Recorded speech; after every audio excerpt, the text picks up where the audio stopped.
Okay, we're going to talk about graphing linear inequalities. Some things we need to understand here when we graph inequalities. Sometimes our line will be a solid line if it's less than or equal to or greater than or equal to. It'll be a dotted line if it's less than or greater than. We will shade above the line if it's greater than or equal to. And we'll shade below the line if it's less than or equal to. Now, no matter what form they give me the line in, it's best on inequalities if we put it in slope-intercept form first. So we'll look at some different types of examples. Okay, the first one. Y is less than or equal to negative 2x plus 5. So the y is by itself, which means this is just like it was if it was in slope-intercept form.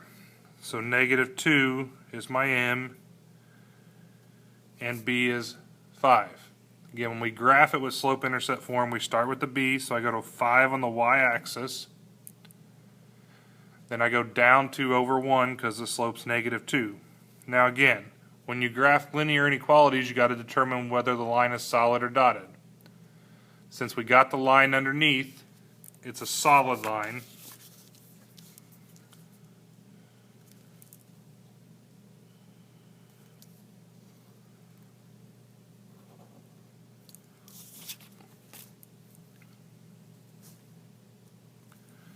Now we have to determine where we're going to shade. Since this is less than, I shade underneath the line. So here's my line. So underneath it would be all this area here.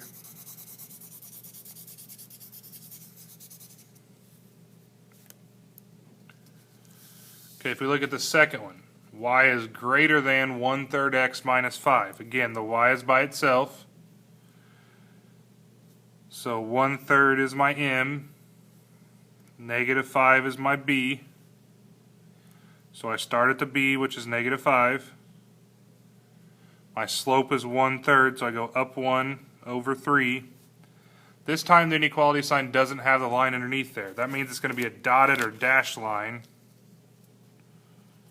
when I graph it. So I'm not going to make a solid line here.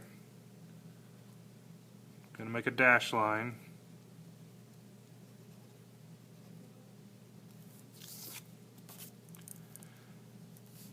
Then we look at where do I need to shade. Well, this is a greater than sign. So greater than means I shade above the line. So above the line would be all this area.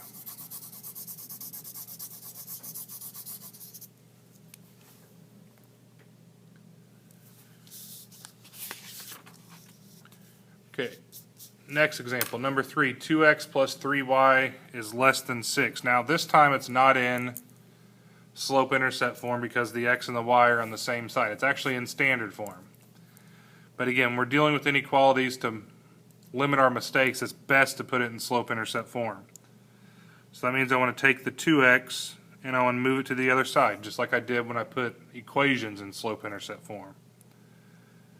So I bring down the 3y is less than, again, when I change the side, I have to change the sign, so it's negative 2x plus 6, and then divide everything by 3. So it gives me y is less than negative 2/3 x. 6 divided by 3 is 2. Now it's in slope-intercept form. So there's my m is negative 2/3 and my b is positive 2. So again, I start at b, so I start at positive 2. M is negative 2/3, so I go down 2 to the right 3. Again, it's just less than, not less than or equal to, so it's a dashed line again.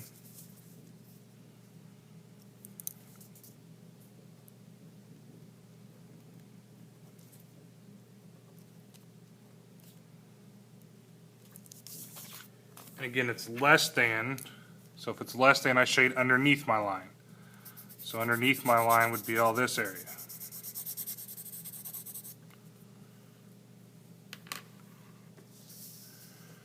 Okay, number 4. 6x minus 3y is less than or equal to 12. Again, it's in standard form. So I'm going to take the x term, move it to the other side. So I get negative 3y less than or equal to negative 6x, because I changed the sign, plus 12. Now I've got to divide everything by a negative 3. And again, if I'm dividing everything by a negative number, I have to flip the inequality sign.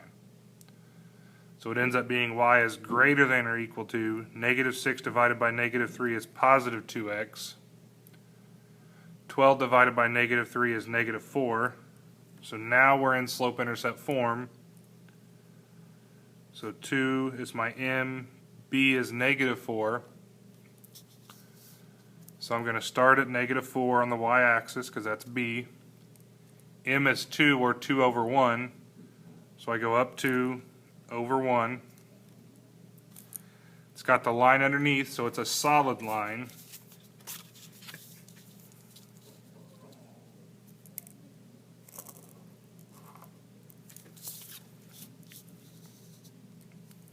And then it's greater than or equal to, so greater than means I shade above.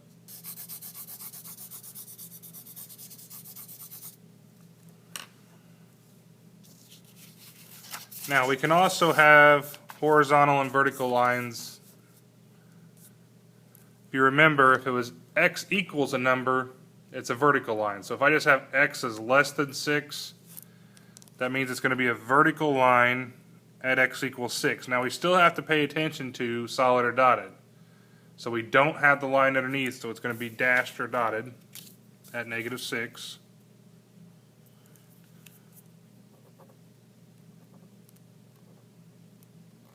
Sorry, dashed or dotted at positive 6. Now we're looking at shading, and it's less than. Now I know it's not necessarily going to be above or below this line because we actually have to pick left or right side. So when it's a vertical line, if you think about it, less than is going to be on the left hand side of this if it's a vertical line. So we would shade all this area here.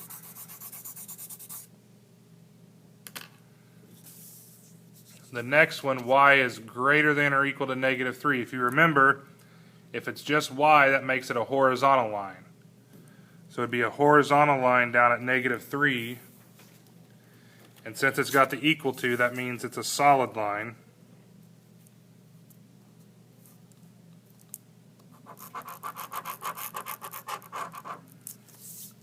So it's a solid line at negative 3. And then I can go back to it's greater than. So if it's greater than, it's above.